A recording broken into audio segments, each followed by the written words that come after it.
പഹൽഗാം ഭീകരാക്രമണത്തിന് പിന്നാലെ സൈനികമായും നയതന്ത്രപരമായും പാകിസ്ഥാന് കനത്ത തിരിച്ചടി നൽകി ഇന്ത്യ. പാകിസ്ഥാനിലെ ഭീകര കേന്ദ്രങ്ങളിലും സൈനിക മേഖലകളിലും ആക്രമണം നടത്തിയ ഇന്ത്യ മറുവശത്ത് നയതന്ത്ര തലത്തിലും പാകിസ്ഥാനെ വരിഞ്ഞു മുറുക്കിയിരുന്നു. സിന്ധു നദീജല കരാർ മരവിപ്പിച്ച കേന്ദ്ര സർക്കാർ ഇനി ഇന്ത്യയുടെ വെള്ളം പാകിസ്ഥാന് നൽകില്ലെന്നും വ്യക്തമാക്കിയിരുന്നു. ഇന്ത്യയിൽ നിന്ന് ഒഴുക്കിയെത്തുന്ന വെള്ളമാണ് പാക് കാർഷിക മേഖലയുടെ നട്ടെല്ല്. വെള്ളം വിട്ടു നൽകിയില്ലെങ്കിൽ യുദ്ധപ്രഖ്യാപനമായി കണക്കാക്കുമെന്ന പാക് പ്രകോപനത്തിന് അടുത്ത പ്രഹരം നൽകാനൊരുങ്ങുകയാണ് കേന്ദ്ര സർക്കാർ. 40 വർഷം മുൻപ് പ്രാഥമിക നടപടികളിൽ തുടങ്ങിയ തുൾബുൾ നാവിഗേഷൻ പ്രോജക്ട് പൊടി തട്ടിയെടുക്കാൻ ഒരുങ്ങുകയാണ് ഇന്ത്യ. 1984 പദ്ധതിക്കായി ആദ്യ ശ്രമം തുടങ്ങിയത്. ഝലം നദിയിൽ ജലസംഭരണി പണിയുകയാണ് ലക്ഷ്യം. പാകിസ്ഥാനിലേക്ക് ഒഴുക്കേണ്ട ജലം ഇതുവഴി ഇന്ത്യക്ക് കൃഷിക്കും മറ്റ് ആവശ്യങ്ങൾക്കുമായി ഉപയോഗിക്കാം.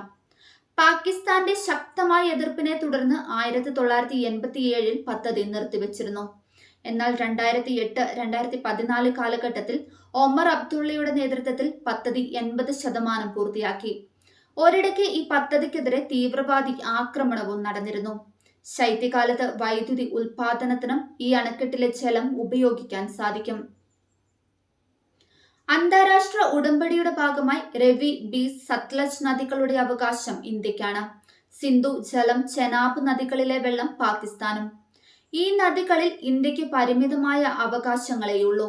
എന്നാൽ ജലഗതാഗതം, വൈദ്യുതി ഉൽപാദനം എന്നിവയ്ക്കായി ഈ ജലത്തിൽ ഇന്ത്യക്ക് അവകാശമുണ്ട്. തുൾബുൾ പദ്ധതി യാഥാർത്ഥ്യമാക്കുന്നതിലൂടെ കരാർ വഴി പരമാവധി ജലം ഉപയോഗിക്കാൻ ഇന്ത്യക്ക് സാധിക്കുന്നതിനൊപ്പം പാകിസ്ഥാനിലേക്കുള്ള ജലമൊഴുക്ക് പരമാവധി കുറയ്ക്കാനും കഴിയും. ജലം നദിയിലുള്ള വാണിജ്യപാത പൂർണ്ണതോതിൽ പ്രാവർത്തികമാക്കുന്നതോടെ പ്രാദേശിക വിപണിക്കും ഗുണം ചെയ്യും. തുൾബുൾ പദ്ധതിയെ തുടക്കം മുതൽ എതിർക്കുന്ന പാകിസ്ഥാനെ പ്രേരിപ്പിക്കുന്ന ഘടകങ്ങൾ പലതാണ്. ഏറ്റവും പ്രധാനം പാക് പഞ്ചാബിലെ കാർഷിക മേഖലയ്ക്ക് ജലം കിട്ടാതെയാക്കും എന്നത് തന്നെയാണ്.